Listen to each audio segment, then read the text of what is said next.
Wren Kitchens in the UK is a really interesting example. So within their kitchen showrooms, you book a showroom appointment and then you have the opportunity to use their VR headsets. So essentially you can put on a VR headset and virtually walk around the kitchen that you're designing with them. So I think that's a great example of a brand really sort of instilling confidence in the consumer that the product that you're designing with them in this case is going to be great and is exactly what you're looking for. So it's worth all this sort of time, money that you're investing within it. So that's a really sort of interesting example of use of tech within this space, I think. Welcome to the Create Tomorrow podcast. I'm your host, Joe McDonell, Director of WGSN Insight. Today we're discussing slow retail, a concept we tracked at WGSN, and we're seeing an increased focus from consumers making more considered purchases, especially when it comes to big purchases and items for the home. So the idea is simple. You take your time to choose a product that you love and expect to continue to use for years to come. So today we're going to look at products, apps, and how retail feeds into this ethos. Joining me today to discuss this is Candice Medeiros, Senior Strategist at WGSN Insight. Hi, Candice. Hey, Joe. Great to be here. And Rachel Gwyther, Senior Strategist for WGSN Insight. Hello, Rachel. Hi, Joe. Excited to talk about this today. We're talking about how we approach big purchases for the home. So, Rachel, I'll come to you first. What was the last big purchase you made online? I actually recently bought some dining table chairs, which I would actually say was definitely a slow purchase because I decided the ones I wanted, found the style on Pinterest, and then spent weeks and weeks and weeks looking across loads of different brand and retailers until I was able to find ones I liked at a good price point that had lots and lots of positive reviews. But I found them and I can confirm they're comfy, so I'm pleased. Okay, interesting. I think we'll come back to this because there's a lot there already that we should unpick around price, research in advance, and waiting. I think we're already diving straight into. But Candice, what about you? What was the last big purchase you made for your home? Definitely had, like Rachel, a Pinterest board of inspiration ideas. And I've always had my eye on a great china cabinet. So my brother and his fiance are actually getting my grandmother's. So I kind of get to choose in a way my own style, something that, is going to be cherished. Maybe I can pass on. I kind of considered an heirloom item piece and also just kind of looks good every time I walk by it. So yeah, kind of made that big investment piece on a china cabinet and it looks great. I'm really happy with it. Fantastic. And just to clarify, a china cabinet is somewhere you store your china, like your crockery. Yeah. So you can use it for different things. We're kind of using it as a place to make cocktails. So got some nice glassware. We've also got some nice kind of like display pieces as well, but we're using it kind of as storing dishes, but then also cocktail hour. Fantastic. You'll have to have us come over for a cocktail at some point. Well, look, I'll tell you mine. So we've just moved into a house as well, and almost everything that we're buying online, or at least the top of the research funnel starts online, often on Pinterest, often on Instagram, and then we kind of go down, and if we can view something in the showroom, we will. But at the risk of sharing way too much from my boring life, we bought a washing machine a couple of weeks ago, and I'll tell you what, the Excel spreadsheet came out specifically looking at the interplay of the energy rating. So should you pay a little bit more for energy rating A? And what does this do to your electricity bills? Well, actually, I also found there's a website where you can, if you don't want to use the Excel spreadsheet, you can look at there as well, just in case your skills aren't quite up to scratch. Anyway, in conclusion, we got a Bosch energy rating A, and the reason we did that is because we found long term it is more cost effective, but it takes a few years to pay back. So as long as you're in it for the long run, it is better for the environment and more cost effective. Although currently all of the cost savings are mitigated by the fact that John Lewis installed it wrong and caused a leak. Refund pending if you're listening. Anyway, let's dive straight in. So Candice, tell me a little bit about the slow movement. What is it? Why are consumers gravitating towards it? At WGSN, we say, what are the consumer drivers behind the trend? From a high level aspect, slow homeware is really kind of a concept of making really considered purchases when it comes to homeware. So really taking your time to choose products that you really love and kind of expect to continue to use for years to come. Also, more people are kind of refraining their consumption habits and embracing slower purchasing models, kind of as a way to be more mindful. And then to kind of get a little bit more granular, there's a couple of factors that are really helping to kind of fuel this movement. There's kind of the obvious, which is, attitudes towards the climate emergency and really taking kind of considered decisions that for a lot of people really add in that feel-good factor that make them feel like they're making a long-term commitment and really championing circularity. And then the other is really more a demand for quality over quantity. Homeware is typically used every day. We look at every day. We use it every day. And so because of this, they're going to be more expensive. And so, shoppers, because of that, really want to invest in forever pieces that they're really going to look at every day and continue to use every day and not feel they made a regret. And then additionally, the home as a whole is really increasingly becoming more associated with well-being. It's kind of become, for a lot of people, this safe haven who are really looking for kind of escapism and sort of kind of cocoon themselves from the troubles of the outside world. So, these purchases really have multi-benefit factor. They're good for the environment, but then they're also good for their psycho-emotional state.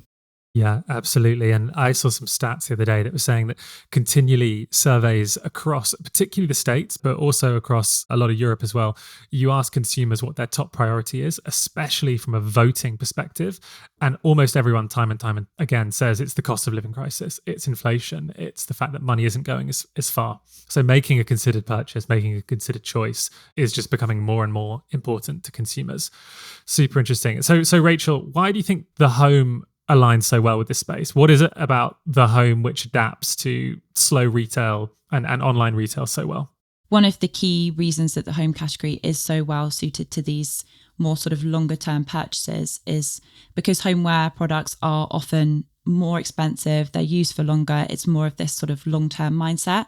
So shoppers really have this sort of willingness to invest in pieces that they're, hoping are forever pieces, or at least hoping they're going to have for sort of years and years to come. And I think this really helps shoppers to sort of visualize spreading this cost over time. So thinking about your washing machine example, Joe, you're sort of willing to invest your time and the sort of significant amount of money in a washing machine because you're sort of visualizing that you're hoping to have it for sort of, 5 to 10 years longer. So hopefully it's really longer. Sort of worth your time. Hopefully longer, exactly. So it's really sort of worth that effort now to hopefully make sure that sort of pays off for you sort of in the long term. But I think another sort of element of this is also the fact that the slow homewares concept's really not tied to trends.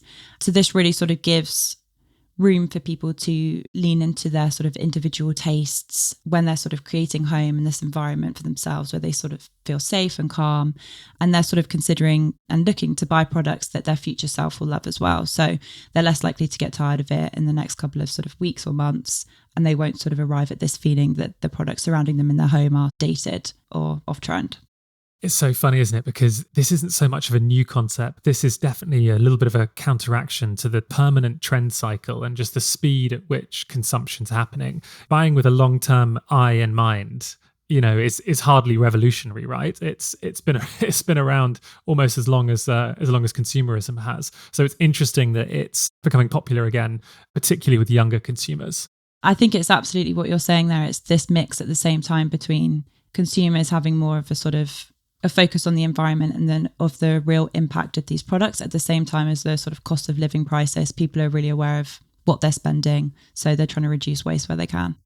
Absolutely. And you did some research a couple of weeks ago actually on retailing for large purchases. So can you talk to us a little bit about what a large purchase is and what the findings were? So a big purchase or a large purchase we have defined as one that requires a significant amount of consideration from shoppers. So, it doesn't matter the value of that purchase exactly. It can vary significantly, even if you're sort of thinking within homewares. It could be a Hoover or as big as a sofa. But what is certain is that shoppers really view these products as an investment. So they're going to take their time with it and really sort of spend a significant amount of time researching and comparing products before they make any decisions about what the products that they're going to purchase and where they're actually going to purchase them from. So the path to purchase for these products is significant. It's a drawn out process. And this supports exactly what we're talking about today in terms of slow retail. And another sort of interesting element of these sort of big purchases, I think, is the fact that there's a lot of sort of sentiment attached to them. So consumers are often sort of seeing these purchases as milestones, which is something we talk a lot about at WGSN. And they really sort of attach, as I said, a significant amount of sentiment to which purchases that can sometimes be occasional or even once in a lifetime. So buying yourself a new mattress, new kitchen cabinets, a new sofa is something that you're really going to sort of take your time with and sort of put a lot of thought into. And so this sort of creates a lot of opportunities then for both brands and retailers in terms of recognizing the importance of these purchasing decisions to consumers and really sort of being there for the consumers and demonstrating empathy for them and helping shoppers along that path to purchase and them making their decision that they're going to be happy with. Yeah, it's so interesting. I noticed you mentioned the word emotional, and one of my clients used to be a luxury car manufacturer. I'll let listeners guess which one it was. They used to make a lot of high-end sports cars. And we always used to say and kind of factor into our marketing this idea that it's an emotional purchase that then is post-rationalized with all the facts. So that's when you start looking at the miles to the gallon and how you can persuade your family that 2 seats is fine and you don't need a 4-seater. So the kind of foundation of the purchase is built on emotion, and everything else then is kind of kicking the tires and thinking about value and things like that.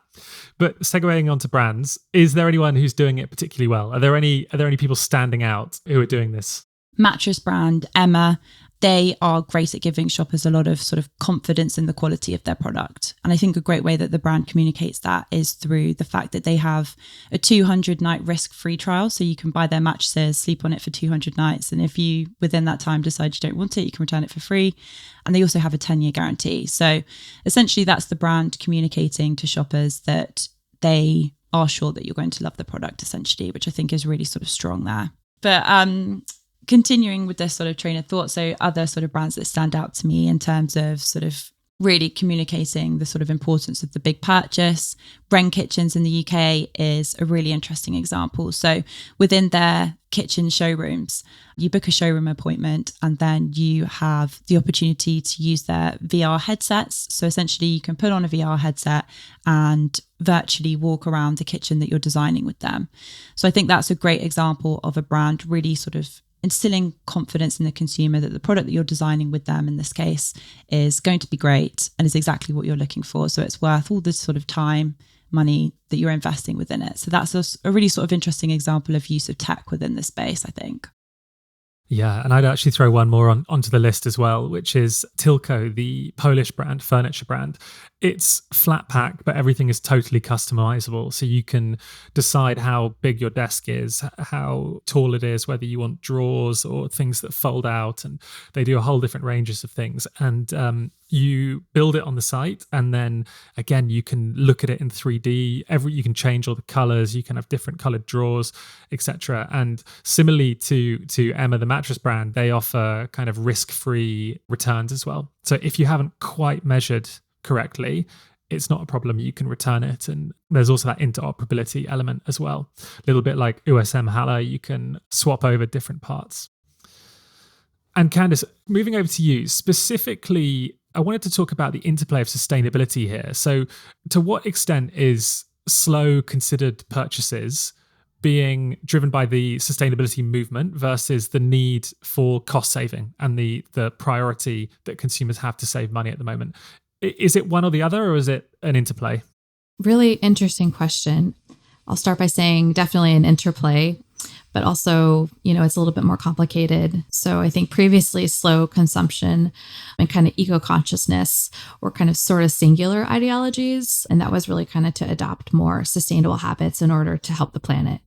But kind of more recently, this fatigue of commercialized trends and a hyper trend cycle have really led many consumers, particularly Gen Z, to kind of push back against consumption and really seek value and quality in products, where they're really prioritizing brands that offer lifespans, warranties. On TikTok, there's a rising trend called under consumption core, which has something like 50 million views. So really kind of showcasing how consumers are kind of rallying against throwaway culture.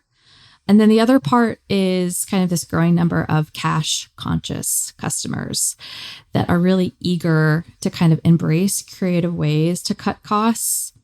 What's really interesting is I saw a stat that said like 50% of Gen Z and millennials say secondhand is actually the first place they look when seeking deals. That's so interesting. Yeah. So there's really a lot of initiatives that are kind of resulting off of this. Consumers are really seeking kind of these, as one example, buybacks. So IKEA is like a really great retailer that does this well. They actually allow customers to sell their own products back in exchange for store credit. And then the other part of it is there's this issue of what's called the attention action gap. So for example, 92% of people say that they like to live sustainable, but only actually 16 make steps to do so. So at WGSN, we're really tracking this through kind of the lens of activism overwhelm. So it's a growing number of shoppers that really want to make ethical purchasing decisions, but they're either too overwhelmed to do so by anxiety, or really they don't have the resources to do so. And so companies kind of off the back of this really need to kind of help consumers by creating, a clearer path to ethical shopping. Linen brand Boyle and Branch does a great example of this when it comes to supply chain transparency. So it has this like origin tracker that shows a map of its entire value chain, kind of how it sources its raw materials to the production efficacy all the way to distribution. This not only really helps to act as a transparency tool, but creates this kind of compelling narrative around provenance. You're listening to the WGSN podcast Create Tomorrow. We're talking about big purchases for the home and why products that last for years rather than just a season are becoming more and more popular. I'm your host, Joe McDonell, Director of WGSN Insight, and I'm joined today by Candice Medeiros, Senior Strategist, and Rachel Gwyther, Senior Strategist for WGSN Insight. So I want to come on to retail and repair. Are there any brands, Rachel, that you think have done this really well? I know it's been experimented with from a fashion perspective. One of my favorite brands, Toast, offer repair workshops, and actually Finisterre, which is another kind of outdoorsy clothing brand, have been doing something very interesting at the moment where they're offering repair workshops, but they're kind of treating it, I wouldn't necessarily say quite like a dating opportunity, but they're really focusing on the fact that it's an opportunity to meet people in real life. When people feel like they're behind screens more and more, this is a way where you can come together with other people who like the brand, repair your clothes, learn a new skill, and meet other people in London. So there's a few interesting angles there, but what are you seeing in terms of brands and retailers wising up to repairs? What we're seeing is that brands and retailers are really sort of responding to changing consumer behavior relating to this concept of slow homewares, and brands are really encouraging slower consumption models and really sort of fostering a connection with those consumers that you're talking about are interested in going into a store, attending a repair workshop and things like that. So what we're seeing is brands designed for repairability, which is about creating products that can easily be repaired and adapt to the changing needs of a consumer. And there are a couple of interesting examples of brands doing interesting things in this space. So Tact is a furniture brand, and they produce bow chairs, which are essentially chairs which represent everything the brand stands for. So the chairs are glue-free. They use just the one single type of wood, single material approach, and that allows the chairs to be easily repaired, and they can be recycled as well. So essentially, all of the different parts of the chair are readily available, and this means that if a consumer at any point breaks the chair, needs to repair it across the whole sort of product life cycle over a number of years, they're able to easily do that and just extend the product's lifespan further.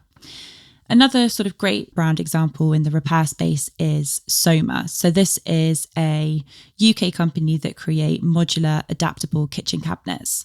And the whole concept of this brand is that their kitchens are built to last and they evolve with the owners. So the different components of the kitchen cabinets can easily be repaired or reconfigured depending on sort of consumer needs. So when you want to change your kitchen, you can do so with the sort of different pieces and parts that they have. But they also interestingly have a brand buyback scheme. So if you decide that you're sort of moving house, need to get rid of your kitchen, or decide that you just wanted a big change, you can essentially, in a similar way to that IKEA example that Candice mentioned, you can sell the cabinets back to them. So essentially the products won't end up in landfill. It's so interesting, isn't it? Is it buyback seems to be permeating just in a select handful of industries. So obviously the wedding dress industry seems to be a massive one. There seems to be an established market, presumably because it is such a high value purchase. We've seen it a little bit in fashion, and now it seems like it's emerging more in homewares. And obviously it's been around for a while in the auto industry, but it's definitely not across the board, is it? Absolutely. I haven't seen too many examples within the sort of the more big purchase space, I have to say, these sort of real significant value purchases. And I think that Soma example is super interesting because they're really sort of tapping into the fact that, we do have this renovation culture and people that are sort of being inspired on Instagram to just totally change things all the time, whether that's sort of trend-based or just because they feel sort of bored. So coming up with products that are able to adapt and change, I think, is a really sort of interesting answer to those changing trends as well. Building on that, obviously the alternative is resale platforms. And there's a few interesting models here, obviously from marketplaces through to collectives.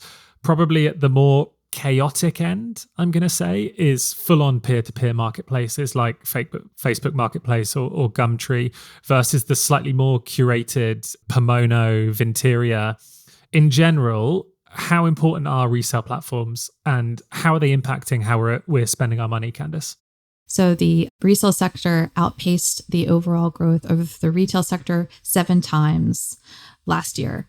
So, resale is not only becoming more important for brands for their ability for conversion and kind of increase their market share, but also resale really makes an intent about brand quality and also kind of extends this ongoing invitation with customers that, the transaction doesn't end at the point of sale.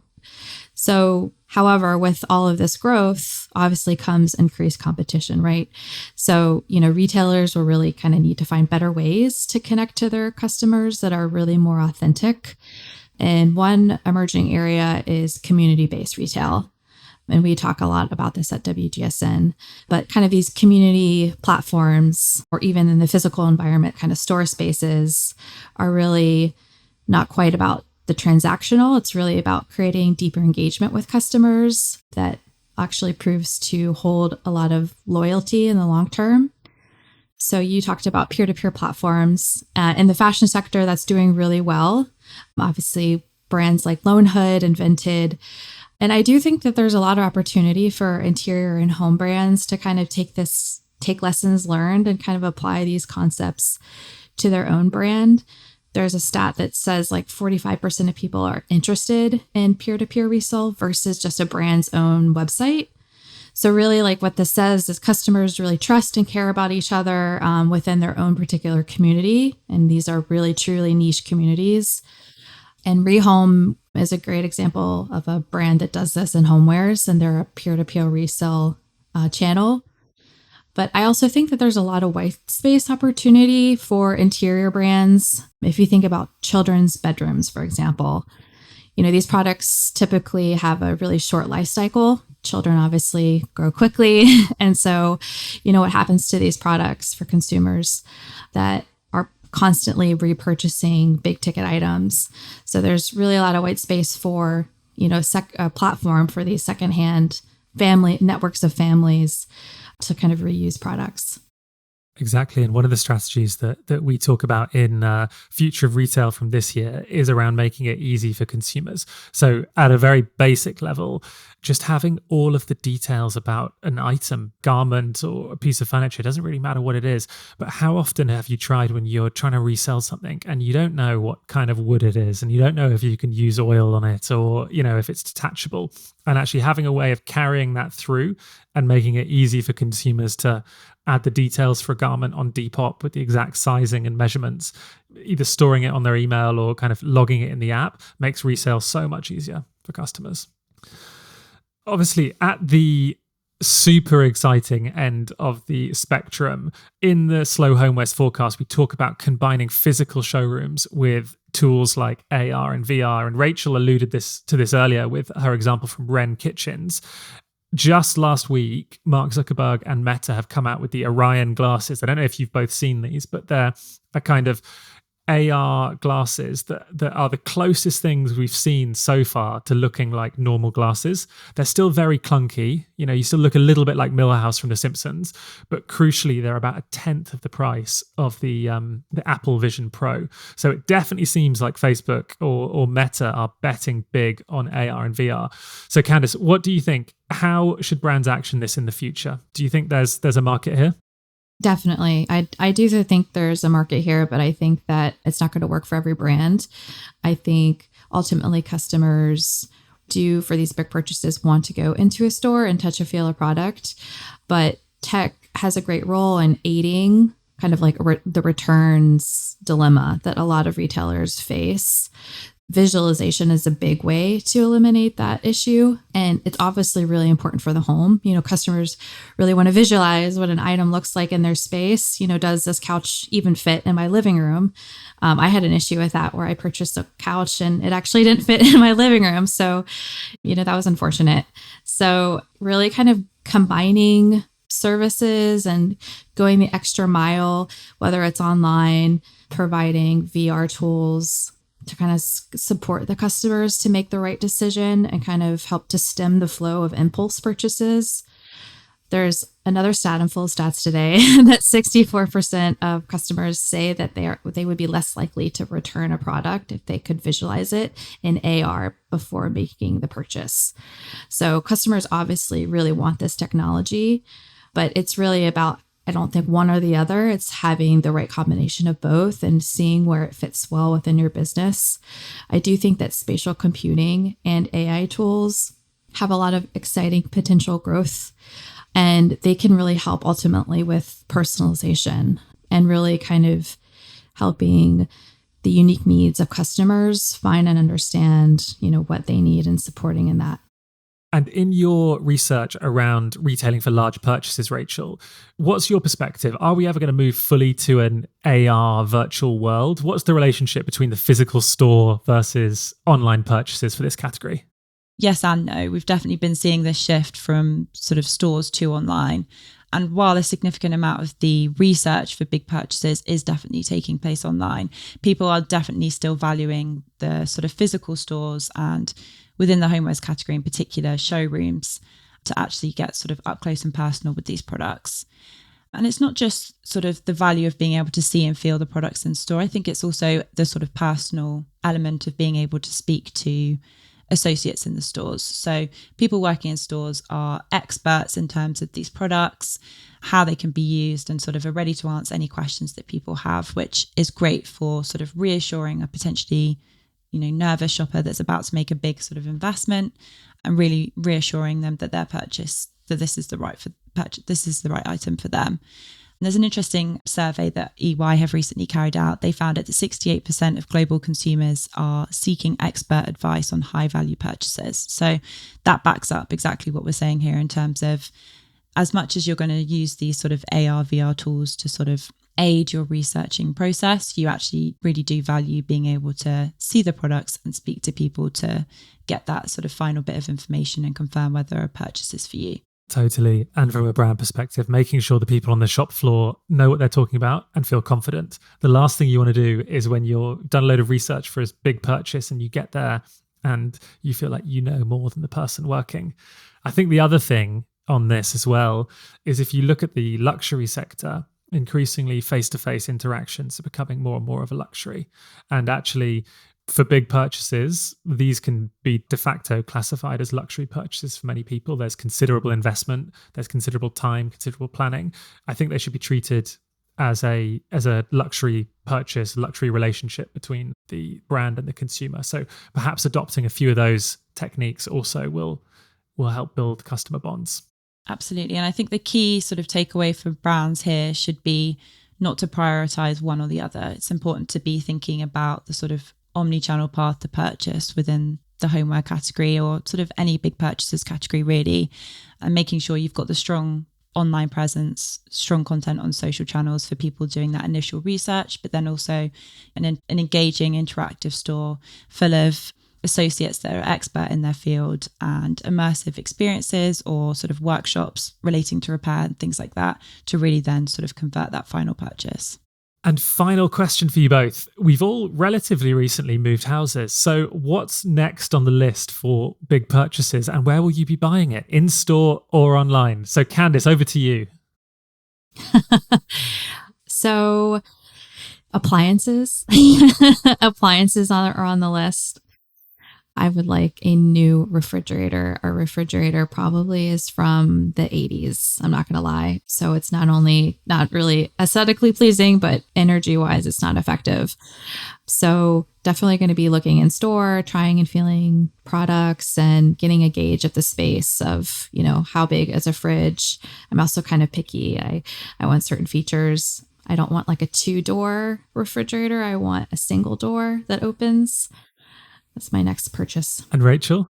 For me, I am currently thinking about lamps, both table lamps and tall standing floor lamps.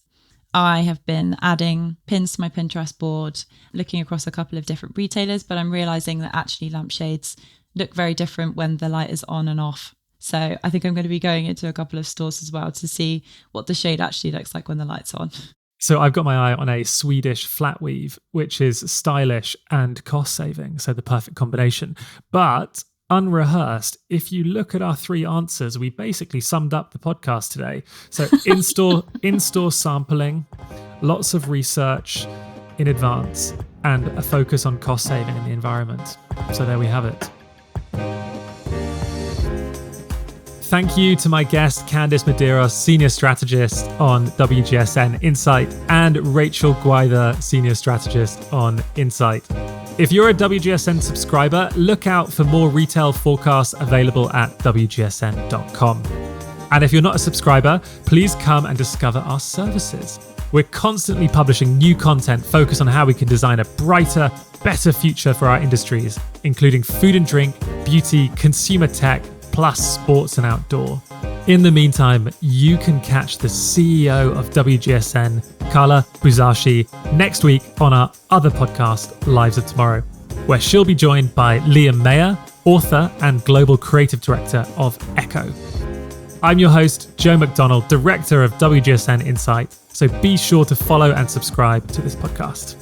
See you next time.